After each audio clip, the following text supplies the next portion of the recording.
നമസ്കാരം. ജയ് ഹിന്ദിയുടെ എല്ലാ പ്രിയ പ്രേക്ഷകർക്കും ഇന്നത്തെ ഗൃഹപാഠത്തിൻ്റെ മറ്റൊരു അധ്യായത്തിലേക്ക് സ്നേഹോഷ്മളമായ സ്വാഗതം. എല്ലാവരും ഓണമൊക്കെ കഴിഞ്ഞിട്ട് അതിൻ്റെ ഒരു ക്ഷീണത്തിലാണെന്നറിയാം. ഏതായാലും ആ ക്ഷീണം ഒന്ന് മാറ്റാനായിട്ടാണ് ഇന്നത്തെ ഗൃഹപാഠം നിങ്ങളുടെ മുന്നിലേക്ക് എത്തിയിരിക്കുന്നത്. തീർച്ചയായിട്ടും വളരെ പ്രയോജനപ്രദമായിട്ടുള്ള ഒരു സബ്ജക്റ്റാണ് നമ്മൾ കൈകാര്യം ചെയ്യുന്നത്. ഇന്നത്തെ നമ്മുടെ വിഷയം സഹജയോഗ, ഇന്നത്തെ മഹായോഗ. പലരും യോഗയെക്കുറിച്ച് കേട്ടിട്ടുണ്ടെങ്കിലും സഹജയോഗ എന്താണ്, അതിൻ്റെ പ്രയോജനങ്ങൾ എന്തൊക്കെയാണ്, അത് നമ്മുടെ ജീവിതത്തിൽ കൊണ്ടുവന്നാൽ ലഭിക്കാവുന്ന പോസിറ്റീവ് എനർജി എന്തൊക്കെയാണ്, ഇതേക്കുറിച്ച് പലർക്കും അറിയില്ല. ഇതുമായിട്ട് ബന്ധപ്പെട്ടിട്ടുള്ള ഏത് സംശയവും താഴെ കാണുന്ന നമ്പറിൽ 2 മണി വരെ ഞങ്ങൾ വിളിച്ച് ചോദിക്കാം.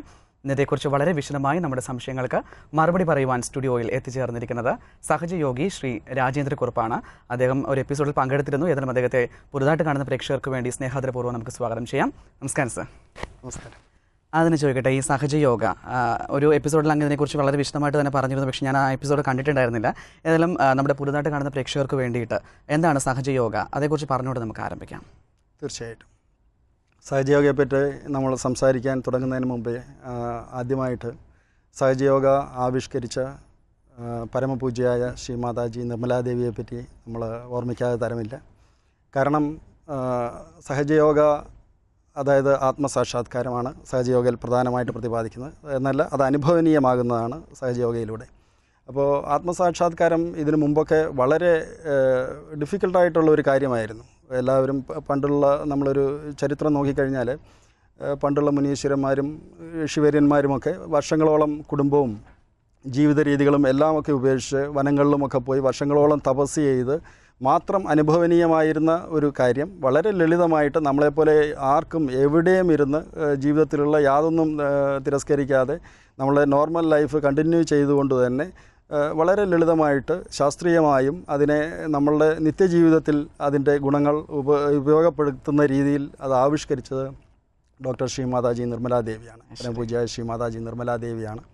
അപ്പോൾ നിർമ്മലാദേവി അമ്മയ്ക്ക് എൻ്റെ നമസ്കാരം. ആദ്യമായിട്ട് നമ്മൾ സഹജയോഗയെ പറ്റി പറയുന്നതിന് മുമ്പായിട്ട് ശ്രീ മാതാജി 1970 ലോകത്തിൻ്റെ തന്നെ സഹസ്രാര ഓപ്പൺ ചെയ്തതിന് ശേഷം മാത്രമാണ് നമുക്ക് ഇത്ര വളരെ നിസ്സാരമായിട്ട്, കാരണം പലപ്പോഴും എന്നോട് പലരും ചോദിക്കാറുണ്ട്, ഈ കുണ്ടലിനി എനർജി അവേക്കനിങ് ആണ് സഹജയോഗയിലൂടെ പ്രധാനമായിട്ട് ഉദ്ദേശിക്കുന്നത്.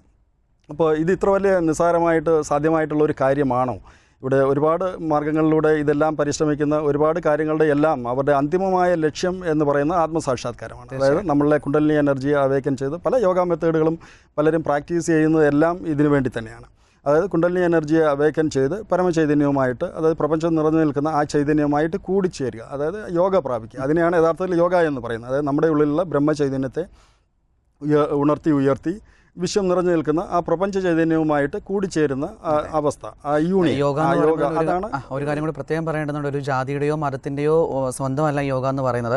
ഈ പറഞ്ഞ പോലെ തന്നെ എല്ലാവർക്കും ആർക്ക് വേണമെങ്കിലും അല്ലെ, ഈ മതഭേദം എന്നേ നമുക്ക് ഉപയോഗിക്കാൻ നല്ല പ്രയോജനപ്പെടുത്താവുന്ന ഒരു സംഭവം കൂടിയാണ് ഈ യോഗ എന്ന് പറയുന്നത്. യോഗയെ സംബന്ധിച്ച് ജാതിയോ മതമോ ഒന്നുമില്ല അതിന്. കാരണം മനുഷ്യനായിട്ട് ഈ ലോകത്ത് ആരെല്ലാം ജനിച്ചിട്ടുണ്ടോ അവരുടെ ഉള്ളിലെല്ലാം ഈ ഇൻസ്ട്രുമെൻ്റ് ഉണ്ട്. അത് നമ്മുടെ സൃഷ്ടികർത്താവ്. അതിനെ ഇപ്പം പലരും പല പേരിൽ പറയുന്നുണ്ടാവാം, പക്ഷേ അദ്ദേഹത്തിന് അതിപ്പം നാളെ പുതിയൊരു പേരിൽ പറഞ്ഞാലും വലിയ മാറ്റം ഉണ്ടാകുമോ എന്ന് എനിക്ക് തോന്നുന്നില്ല. പക്ഷേ യോഗ പ്രാപിക്കേണ്ടത് വളരെ ഇമ്പോർട്ടൻ്റ് ആയിട്ടുള്ള ഒരു കാര്യമാണ്. കാരണം നമ്മൾ ഈ പറയുന്ന ഏതെല്ലാം പേരിൽ ആരെല്ലാം എന്ത് പറയുന്നുണ്ടോ അതിലെല്ലാം നമ്മൾ കൂടിച്ചേരുക, അതായത് നമ്മുടെ സൃഷ്ടികർത്താവ് എന്ന് പറയുന്ന ആ ശക്തിയുമായിട്ട് കൂടിച്ചേരേണ്ട ഒരു ആവശ്യകതയെപ്പറ്റി പല രീതിയിൽ പറഞ്ഞിട്ടുണ്ട്. അതിനുപയോഗിച്ചിരിക്കുന്ന ഭാഷകൾ വിഭിന്നമായിരിക്കാം. യോഗ എന്ന് പറഞ്ഞിട്ടുണ്ട്, കൂടിച്ചേരൽ എന്ന് പറഞ്ഞിട്ടുണ്ട്. ഈ കുണ്ടലിനി എനർജിയെ പറ്റി തന്നെ പല ഭാഷയിൽ പല പേരിൽ നാമകരണം ചെയ്യപ്പെട്ടിട്ടുണ്ട്. ശരി.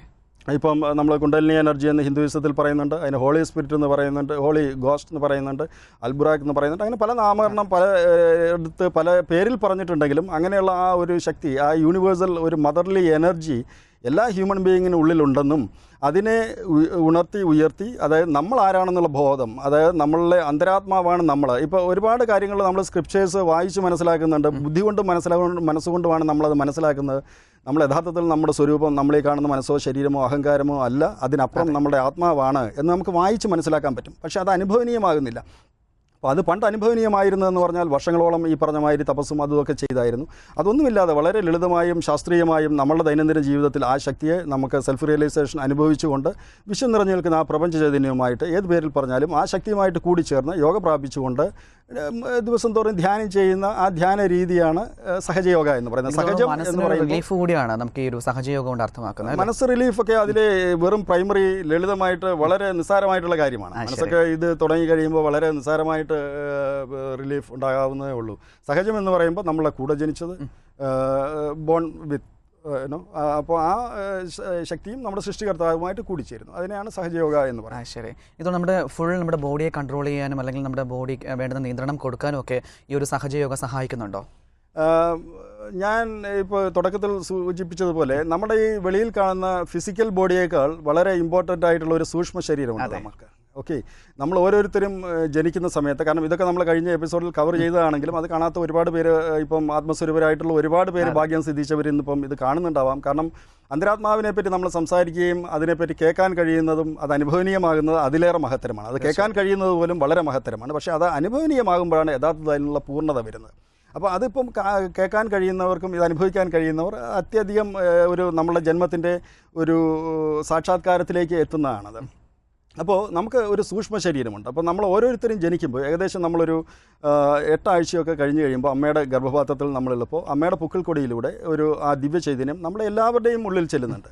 എന്നിട്ട് അത് പ്രധാനമായിട്ട് നാഡികൾ, നമ്മുടെ മനുഷ്യ ശരീരത്തിൽ ഒരുപാട് നാഡികളുണ്ട്. പക്ഷേ പ്രധാനമായിട്ട് അതിൽ 3 നാഡീവ്യൂഹം, ഇടനാഡി, പിംഗളാനാഡി, സുഷുമ്നാ നാഡി എന്ന് പറയുന്ന 3 നാഡീവ്യൂഹവും 6 ചക്രാസും 6 ചക്രാസിൻ്റെയും കൂടെ ഇൻ്റഗ്രേഷനായിട്ടുള്ള 7ാമത്തെ സഹസ്രാര ചക്രയും ചേർന്ന് അവശേഷിക്കുന്ന ഭാഗം കുണ്ടലിനി എനർജിയായിട്ട് നമ്മുടെ ത്രികാസ്തിക്ക് മുകളിൽ കുടികൊള്ളുന്നുണ്ട്. അപ്പോൾ ഈ സൂക്ഷ്മ ശരീരം സൃഷ്ടിച്ചതിന് ശേഷം അവശേഷിക്കുന്ന ഭാഗമാണ് കുണ്ടലിനി. അപ്പോൾ ഇത്രയും ഭാഗം ചേരുന്ന, അതായത് 3 നാഡികളും, ഇടനാഡി, പിംഗളാനാഡി, സുഷുമ്നാ നാഡി, 7 ചക്രാസും നമ്മുടെ കുണ്ടലിനി എനർജിയും ചേരുന്ന ആ സൂക്ഷ്മ ശരീരം നമ്മുടെ ഈ വെളിയിൽ കാണുന്ന നമ്മുടെ ബാഹ്യ ശരീരത്തെക്കാൾ ഇമ്പോർട്ടൻ്റ് ആണ്. ശരി, ഓക്കെ. നമുക്കിനി അതിൻ്റെ ഒരു വിഷ്വൽ നമുക്ക് കണ്ടതിന് ശേഷം കൂടുതൽ കാര്യങ്ങളിലേക്ക് കിടക്കാം. ഏതായാലും നമുക്ക് കാണാം ആ വിഷ്വൽസ്.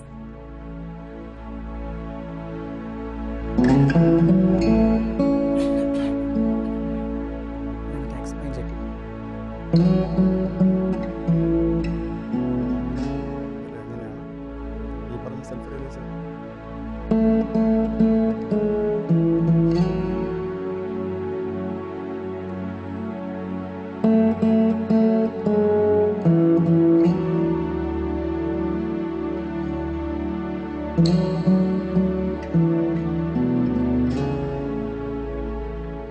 അപ്പോൾ ഈ ഒരു സെൽഫ് റിലാക്സേഷൻ ഇപ്പോൾ കണ്ടതുപോലെ തന്നെ നമുക്കത് സാധ്യമാക്കാനായിട്ട് എങ്ങനെയാണ് സഹായിക്കുന്നത്? സെൽഫ് റിയലൈസേഷൻ എന്താണെന്ന് ഞാൻ ആദ്യം ഒന്ന് പറയാം. എന്നതിന് ശേഷം സെൽഫ് റിയലൈസേഷൻ ഇപ്പം ഇത് കണ്ടുകൊണ്ടിരിക്കുന്ന എല്ലാവരും തന്നെ അതിനവർ റെഡിയാണെങ്കിൽ, അവർക്ക് ഒരു ശുദ്ധയിച്ച മനസ്സിലുണ്ടെങ്കിൽ ഒരുപക്ഷെ ഈ നിമിഷം തന്നെ അത് സാധ്യമാക്കാവുന്ന കാര്യമേ ഉള്ളൂ. അതിനവർ ഒരു ഹിമാലയത്തിലോ ഒന്നും പോയി 2 വർഷങ്ങളോളം കഠിന തപസ് ചെയ്യുകയോ അവരുടെ കുടുംബം ഉപേക്ഷിക്കുകയോ ഒന്നും ചെയ്യേണ്ട കാര്യമില്ല. അപ്പോൾ സെൽഫ് റിയലൈസേഷൻ എന്ന് പറയുമ്പോൾ തന്നെ നമ്മളിൽ സംഭവിക്കുന്നത് എന്താണെന്ന് വെച്ച് കഴിഞ്ഞാൽ, നമ്മളുടെ ഈ മാതൃ എനർജി ആയിട്ടുള്ള കുണ്ടലിനി എനർജിയെ അവേക്കൻ ചെയ്യുന്നു. അത് നമ്മളുടെ സൂക്ഷ്മ ശരീരത്തിലുള്ള ഈ ചക്രാസിലൂടെ പാസ് ചെയ്ത് നമ്മുടെ അന്തരാത്മാവുമായിട്ട് ചേർന്നതിന് ശേഷം നമ്മുടെ ബ്രഹ്മരന്ധ്ര, അതായത് സുഷുമ്നയിലൂടെ അത് ബ്രഹ്മരന്ധ്ര നമ്മുടെ മൂർധാവിലൂടെ വെളിയിലേക്ക് വരികയും അത് വിശ്വം നിറഞ്ഞു നിൽക്കുന്ന ആ ബ്രഹ്മചൈതന്യമായിട്ട് കൂടിച്ചേരുന്നു. അപ്പോഴാണ് നമ്മൾ ആരാണെന്നുള്ള അവബോധവും നമ്മളുടെ യഥാർത്ഥത്തിൽ അനുഭവനീയമാകുന്നത്. അതുവരെ ഇപ്പോൾ നമ്മൾ പഞ്ചസാര മധുരമാണെന്ന് പറഞ്ഞുകൊണ്ട് മധുരമാണെന്ന് പറഞ്ഞുകൊണ്ടിരിക്കാമെന്നുള്ളതല്ലാതെ നമ്മളത് രുചിച്ച് നോക്കുമ്പോൾ മാത്രമേ മധുരം എന്താണെന്ന് നമുക്ക് മനസ്സിലാകുള്ളൂ. എന്ന് പറയുന്ന മാതിരി അന്തരാത്മാവിനെ നമുക്ക് അനുഭവിച്ച് തുടങ്ങുമ്പോൾ മാത്രമേ നമുക്കത് എന്താണെന്നുള്ളത് യഥാർത്ഥത്തിൽ, അല്ലാതെ നമ്മൾ എത്ര വായിച്ചു കഴിഞ്ഞാലും വെറും ബുദ്ധിമുട്ടും മനസ്സിലാകൊണ്ടും ഇങ്ങനെ വായിച്ചു വിടാമെന്നുള്ളതല്ലാതെ നമുക്കതിന് മനസ്സിലാകില്ല. അപ്പോൾ അന്തരാത്മാവിനെ നമ്മൾ അനുഭവിക്കാൻ തുടങ്ങി കഴിയുമ്പോൾ നമ്മളുടെ ഈ കാഴ്ചപ്പാടുകൾക്കെല്ലാം മാറ്റം വരും. കാരണം നമ്മളിപ്പോൾ ഉള്ള നമ്മളുടെ കംപ്ലീറ്റ് ഓറിയൻറ്റേഷൻ നമ്മൾ വെളിയിലേക്കാണ്. എസ്പെഷ്യലി ഇന്നത്തെ കാലഘട്ടത്തിൽ എന്താ സംഭവിച്ചിരിക്കുന്നതെന്ന് പറഞ്ഞു കഴിഞ്ഞാൽ, എല്ലാം മണി ഓറിയൻറ്റഡ് ആയിട്ട് ഒരു എക്സ്ട്രീമിറ്റിയിൽ നിൽക്കുകയാണ്. അതുകൊണ്ട് തന്നെ നമ്മൾ നോക്കിക്കഴിഞ്ഞാൽ ലോകത്തിൻ്റെ തന്നെ ഒരു ബാലൻസ് എല്ലായിടത്തും ഒരു ഇൻബാലൻസസിലാണ്. ഒട്ടുമുക്കാലും മനസ്സമാധാനം ഇല്ലാത്തൊരവസ്ഥ നമ്മൾ എവിടെ നോക്കിയാലും ഉണ്ട്. നേരെ മറിച്ച് നമ്മളൊരു സഹജയോഗിയെ നോക്കിയിട്ടുണ്ടെങ്കിൽ അയാൾ വളരെയധികം സെൽഫ് സാറ്റിസ്ഫൈഡ് ആയിരിക്കും. കാരണം അയാൾ 10 മിനിറ്റ് ഡെയിലി ധ്യാനം ചെയ്യുന്നുണ്ടെന്നുള്ള ഒരിതാണ്. ഒന്ന്, അയാൾ അന്തരാത്മാവിനെ അനുഭവിച്ചറിഞ്ഞിട്ടുണ്ടാകാം, സെൽഫ് റിയലൈസേഷൻ സംഭവിച്ച് ആ യോഗ പ്രാപിച്ചിട്ടുള്ള വ്യക്തിയായിരിക്കും. അയാൾ 10 മിനിറ്റ് ധ്യാനം ചെയ്യുന്നതിലൂടെ അത് അയാൾക്ക് വളരെ സൗകര്യമുള്ള ഒരു സമാധാനമുള്ള ഒരു ജീവിതം അവരിൽ കാണാൻ പറ്റും. കാരണം ഒട്ടുമുക്കാലും നമ്മളിപ്പോൾ നോക്കിക്കഴിഞ്ഞാൽ ഒരു മനുഷ്യനോട് നമ്മൾ നോക്കിക്കഴിഞ്ഞാൽ ചിരിക്കുന്ന പോലും ഒരു ആർട്ടിഫിഷ്യൽ ആയിട്ടുള്ള ചിരിയാണ് വരുന്നത്. ഹൃദയത്തിൽ നിന്നുള്ള ഒരു ചിരിയല്ല വരുന്നത്. കാരണം അവർക്ക് കഴിയുന്നില്ല, കാരണം ബിക്കോസ് ഓഫ് ദ സർക്കംസ്റ്റൻസ്. അപ്പോൾ അതേസമയം നമ്മൾ വൺസ് അന്തരാത്മാവിനെ നമ്മൾ അനുഭവിച്ചറിയാൻ തുടങ്ങി കഴിയുമ്പോൾ ഹൃദയം തുറന്ന് നമുക്ക് ചിരിക്കാൻ കഴിയും, നമ്മളുള്ളൊരു സമാധാനം ഉണ്ടാകും. അതിപ്പോൾ ഈ കണ്ടുകൊണ്ടിരിക്കുന്ന എല്ലാവരും തന്നെ ഇപ്പോൾ റെഡിയാണെങ്കിൽ, ഇതിൽ ഭാഗ്യസമ്പന്നരായിട്ടുള്ള എല്ലാവർക്കും ഈ നിമിഷം വേണമെങ്കിൽ നമുക്കത് അനുഭവനീയമാക്കാവുന്നതേ ഓ ഉള്ളൂ. യെസ്, തീർച്ചയായിട്ടും നമ്മുടെ പ്രിയ പ്രേക്ഷകർക്കായിട്ട് അതൊന്ന് നമുക്ക് ഓക്കെ, കൊടുക്കാം. അത് നിങ്ങൾ ചെയ്യേണ്ടത് ഇത്രമാത്രമേ ഉള്ളൂ. ഒരു ഫ്യൂ അഫർമേഷൻസ് ഞാൻ പറയുന്നത് നിങ്ങൾക്ക് ജസ്റ്റ് ചെയ്യാം. ഇത് എല്ലാവർക്കും, ആർക്കും ഇതിൽ കുട്ടികളെന്നോ മുതിർന്നവരെന്നോ ഒന്നും യാതൊരു ലിംഗഭേദങ്ങളോ ജാതിമത ഭേദങ്ങളോ ഒന്നുമില്ല. ആർക്കും ഇത് അനുഭവനീയമാണ്. അത് ആദ്യം ഞാൻ പറയുന്ന ഈ നെഞ്ചിൽ കൈവച്ച് ഞാൻ പറയുന്ന അഫർമേഷൻ പറയുക. രണ്ടാമത് നമ്മൾ വാരിയെല്ലിൻ്റെ ചോട്ടിൽ ഈ ഇടത് ഭാഗത്ത് കൈവച്ചിട്ട് രണ്ടാമത് ഞാൻ പറയുന്ന അഫർമേഷൻ പറയുക. പിന്നെ നമ്മുടെ അടിവയറ്റിൻ്റെ ഇടത് സൈഡിലായിട്ട് കൈവച്ചിട്ട് ഞാൻ മൂന്നാമത് പറയുന്ന അഫർമേഷൻസ് പറയുക. തിരിച്ച് വീണ്ടും വാരിയെല്ലിൻ്റെ ചോട്ടിൽ വയറിൻ്റെ മോൾ ഭാഗത്ത് കൈവയ്ക്കുക. വീണ്ടും ഞാൻ പറയുന്ന അഫർമേഷൻസ് പറയുക. നെഞ്ചിൽ കൈവച്ച് പറയുന്ന അഫർമേഷൻസ് പറയുക. കഴുത്തിലൂടെ ഇങ്ങനെ ഒന്ന് ചുറ്റി പിടിച്ചിട്ട് ഞാനൊരു അഫർമേഷൻസ് പറയുക. നെറ്റിയിൽ ഒരു അഫർമേഷൻ ഉണ്ട്, അത് ജസ്റ്റ് പറയുക. തലയുടെ പുറകിലുള്ള അഫർമേഷൻസ്. അത് കഴിഞ്ഞ് ഫൈനലി കൈ നല്ലവണ്ണം സ്ട്രെച്ച് ചെയ്ത് പിടിച്ച് നമ്മുടെ ഈ കൈയുടെ ഉള്ള ഭാഗം എന്ന് പറയുന്നത് എഗെയിൻ നമ്മുടെ സഹസ്രാര ചക്രയാണ്. അതായത് നമ്മുടെ സൂക്ഷ്മ ശരീരം നമ്മുടെ കൈയിലേക്കും നമ്മുടെ കാലിലേക്കും നമ്മുടെ തലയിലേക്കും ഒക്കെ ഇതെല്ലാം കണക്റ്റഡ് ആണ്. അപ്പോൾ ആ കൈയുടെ ഉൾഭാഗം നമ്മൾ ഈ ബ്രഹ്മരന്ധ്ര എന്ന് പറയുന്ന ആ ഭാഗത്തേക്ക് വെച്ചിട്ട് ക്ലോക്ക് വൈസ് ഇങ്ങനെ ഒന്ന് പ്രസ് ചെയ്ത് റൊട്ടേറ്റ് ചെയ്തുകൊണ്ട് ലാസ്റ്റിലെ അഫർമേഷൻ എനിക്ക് ആത്മസാക്ഷാത്കാരം സാധ്യമാക്കി തരണമേ എന്ന് നമ്മുടെ ഉള്ളിലുള്ള കുണ്ടലിനി എനർജിയോട് നമ്മൾ റിക്വസ്റ്റ് ചെയ്യാം. അന്നേരം നമുക്കത് അനുഭവനീയമാകും. നമുക്കിതിപ്പോൾ ട്രൈ ചെയ്യാവും. ഓക്കെ, തീർച്ചയായിട്ടും. അപ്പോൾ എല്ലാവരും ഇത് ചെയ്യുന്ന സമയത്ത് ദയവേത് കണ്ണടച്ചുകൊണ്ട് ഇത് ചെയ്യുക. കാരണം കുണ്ടലിനി നമ്മൾ റേസ് ചെയ്യുമ്പോൾ കണ്ണ് അടച്ചിരിക്കുന്നതാണ്. അത് കൂടുതൽ അനുഭവനീയമാകാൻ അത് ഉപകാരപ്രദമാകുന്നത്. അതുകൊണ്ട് കണ്ണടച്ചുകൊണ്ട് ചെയ്യുക. നമ്മുടെ വലത്തെ കൈ എടുക്കുക, ഇടത് നെഞ്ചത്ത് വയ്ക്കുക. 3 തവണ നമ്മുടെ കുണ്ടലിനി എനർജിയോട് തന്നെ നമ്മുടെ ഉള്ളിൽ നിന്ന് ചോദിക്കുക, ഞാൻ ശുദ്ധമായ ആത്മാവാണോ? കാരണം നമ്മൾ കേട്ടിട്ടുണ്ട്, ഞാൻ ആത്മാവാണ്, ഈ മനസ്സോ ശരീരമോ ബുദ്ധിയോ അഹങ്കാരമോ അല്ലെന്ന്. ഞാൻ ശുദ്ധമായ ആത്മാവാണോ എന്ന് ചോദിക്കുക. നമ്മുടെ ഹൃദയത്തിൻ്റെ ഉള്ളിൽ നിന്നും ചോദിക്കുക. അത് കഴിഞ്ഞ് കൈ പതുക്കെ നമ്മുടെ വയറിൻ്റെ ഇടത് ഭാഗത്ത് വാരിയെല്ലിൻ്റെ ചുവട്ടിൽ വയ്ക്കുക. അവിടെ ചോദിക്കുക. കാരണം കുണ്ടലിനി അവേക്കൻ ചെയ്ത് നിങ്ങൾ ധ്യാനത്തിലൂടെ ഉയരാൻ തുടങ്ങിക്കഴിയുമ്പോൾ നിങ്ങൾ നിങ്ങളുടെ തന്നെ ഗുരുവായിത്തീരുന്നു. അവിടെ ചോദിക്കുക, ഞാൻ എൻ്റെ ഗുരുവാണോ? അമ്മേ കുണ്ടലിനി, ഞാൻ എൻ്റെ ഗുരുവാണോ? അതായത് നമ്മുടെ എല്ലാം ഉള്ളിലുള്ള ഉറങ്ങിക്കിടക്കുന്ന ആ കുണ്ടലിനി എനർജിയോട് ചോദിക്കുക, ഞാൻ എൻ്റെ ഗുരുവാണോ? കൈ പതുക്കെ ചുവട്ടിലേക്ക് കൊണ്ടുവരിക. ഞാൻ മുമ്പ് പറഞ്ഞ നമ്മളെ ആ അടിവയറ്റിൽ ഇടത് സൈഡിലേക്ക് സ്വാധിഷ്ഠാൻ ചക്രയുടെ ലെഫ്റ്റ് സൈഡിൽ പ്രസ് ചെയ്ത് പിടിക്കുക. അവിടെ നമ്മുടെ ഉള്ളിൽ നിന്നും നമ്മൾ ചോദിക്കുക, ശ്രീ മാതാജി, അമ്മേ കുണ്ടലിനി എനിക്ക് ശുദ്ധജ്ഞാനം തന്നാലും. നമ്മൾ ഒരുപാട് കണ്ടീഷനിങ്ങിലൂടെയും ഒക്കെ ആയിട്ട് പലതും നമ്മൾ കേട്ടിട്ടുണ്ട്, വായിച്ച് പഠിച്ചിട്ടുണ്ട്, ഒരുപാട് കാര്യങ്ങൾ അങ്ങനെ നമ്മുടെ ഉള്ളിലേക്ക് വന്നിട്ടുണ്ട്. അപ്പോൾ ഇവിടെ നമ്മൾ റിക്വസ്റ്റ് ചെയ്യുക, എനിക്ക് ശുദ്ധജ്ഞാനം തന്നാലും എന്ന് നമ്മുടെ ഉള്ളിൽ തന്നെ കുണ്ടലിനി എനർജി ആയിട്ടുള്ള ആ മാതൃശക്തിയോട് ചോദിക്കുക. നമ്മളെ എല്ലാവരുടെയും, മനുഷ്യരായിട്ടുള്ള എല്ലാവരുടെയും അമ്മയായിട്ടുള്ള ആ കുണ്ടലിനി എനർജിയോട് ചോദിക്കുക. സർവ്വത്തിൻ്റെയും അമ്മയായിട്ടുള്ള ആ കുണ്ടലിനി എനർജിയോട് റിക്വസ്റ്റ് ചെയ്യുക, എനിക്ക് ശുദ്ധജ്ഞാനം തന്നാലും.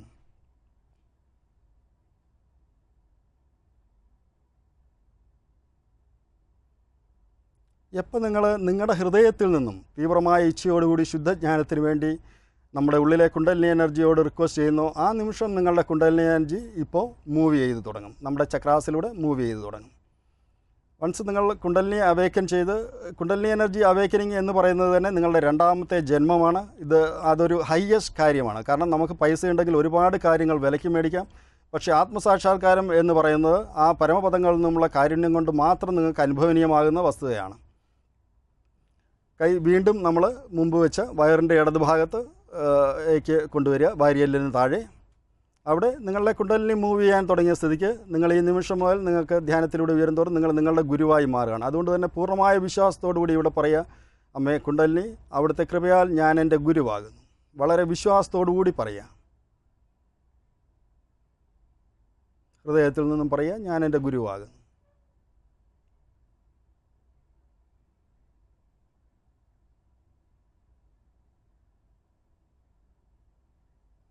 കൈ പതുക്കെ ഇടത് നെഞ്ചിൽ വയ്ക്കുക.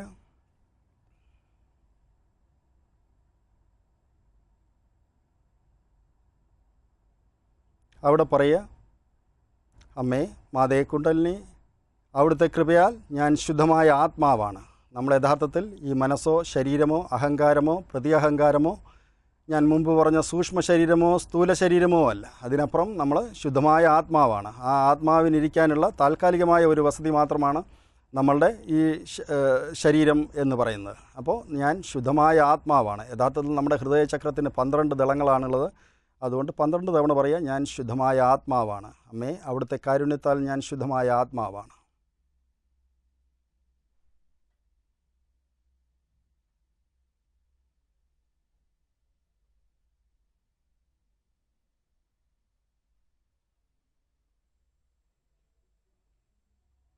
കൈ പതുക്കെ നമ്മുടെ ഇടത് കഴുത്തിലൂടെ ചുറ്റിപ്പിടിച്ച് തല അല്പം വലത് സൈഡിലേക്ക് ചരിച്ചു വയ്ക്കുക.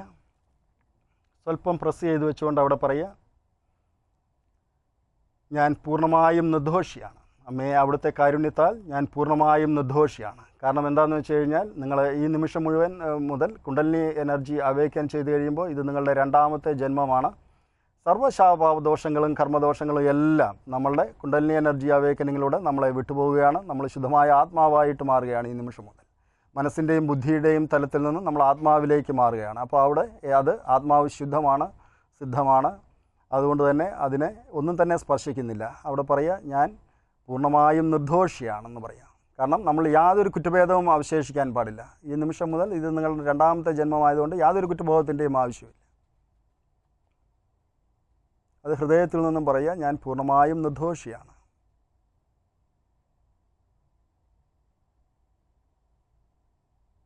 ഹൃദയത്തിൽ നിന്നും പറ്റുമെങ്കിൽ 16 തവണ പറയുക, ഞാൻ പൂർണ്ണമായും നിർദോഷിയാണ്.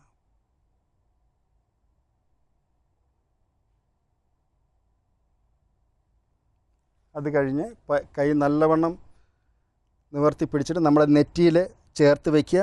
ആ കൈയുടെ രണ്ടറ്റം കൊണ്ട് നമ്മുടെ ആ രണ്ട് സൈഡിലും അല്പം വെളിയിലേക്ക് മുഴച്ചു നിൽക്കുന്ന ഭാഗം അല്പം ഉള്ളിലേക്ക് പ്രസ് ചെയ്യുക. അത് നമ്മുടെ ഈഗോയും സൂപ്പർ ഈഗോയുമാണ്. അത് രണ്ടും അല്പം പ്രസ് ചെയ്യുക. നമ്മുടെ ഉള്ളം കൈയിലേക്ക് നമ്മുടെ നെറ്റി അമർന്നിരിക്കത്തക്ക രീതിയിൽ വയ്ക്കുക. അവിടെ പറയുക, ഞാൻ എന്നോടും മറ്റ് സർവ്വരോടും ക്ഷമിച്ചിരിക്കുന്നു. ഇത് എത്ര തവണ പറയുന്നു എന്നുള്ളതല്ല, നമ്മുടെ ഹൃദയം പൂർണ്ണമായും ശൂന്യമാകുന്നതുവരെ പറയുക. നമ്മുടെ ഹൃദയത്തിൻ്റെ ഉള്ളിൽ നിന്നും പറയുക, ഞാൻ എന്നോടും മറ്റ് സർവ്വരോടും ക്ഷമിച്ചിരിക്കുന്നു. കാരണം ഇന്നത്തെ കാലത്ത് നമുക്കെല്ലാവർക്കും ഏറ്റവും ബുദ്ധിമുട്ടുള്ള ഒരു കാര്യമാണ് ഫർഗീവ്നെസ്. ക്ഷമിക്കാൻ നമുക്ക് കഴിയില്ല. ചെറിയ നിസ്സാര കാര്യങ്ങൾക്ക് പോലും നമ്മൾ പലതരം ഗ്രിവൻസ് നമ്മുടെ ഉള്ളിൽ വെച്ചുകൊണ്ടിരിക്കും. അതിൻ്റെ ഒന്നും ആവശ്യമില്ല. കാരണം നമ്മൾ ഗുണം ചെയ്തവരുണ്ടാവാം, ദോഷം ചെയ്തവരുണ്ടാവാം. എന്താണെങ്കിലും എല്ലാം സർവ്വവും ക്ഷമിച്ച് കളയുക. ഞാൻ എന്നോടും മറ്റ് സർവ്വരോടും ക്ഷമിച്ചിരിക്കുന്നു എന്ന് പറയാം. ഹൃദയം പൂർണ്ണമായും ശൂന്യമാകുന്നവരെ പറയാം.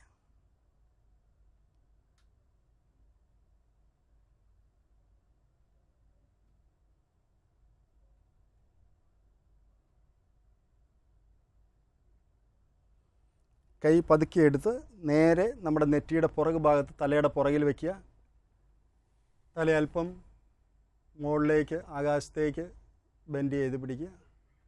അവിടെ പറയുക, അമ്മേ കുണ്ടലിനി, അറിഞ്ഞോ അറിയാതെയോ എന്നിൽ നിന്നും എന്തെങ്കിലും തെറ്റുകൾ പറ്റിയിട്ടുണ്ടെങ്കിൽ പൊറുക്കണേ എന്ന് ഒരു തവണ ദൈവത്തോട് ക്ഷമ ചോദിക്കുക.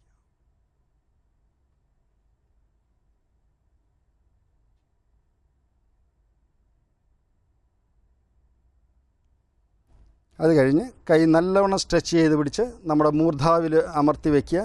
തല അല്പം മുമ്പിലേക്ക് ബെൻഡ് ചെയ്ത് വയ്ക്കുക. എന്നിട്ട് ക്ലോക്ക് വൈസിൽ ഇങ്ങനെ റൊട്ടേറ്റ് ചെയ്യുക. പ്രസ് ചെയ്ത് മസാജ് ചെയ്ത് റൊട്ടേറ്റ് ചെയ്തിട്ട് റിക്വസ്റ്റ് ചെയ്യുക, അമ്മേ കുണ്ടലിനി, എനിക്ക്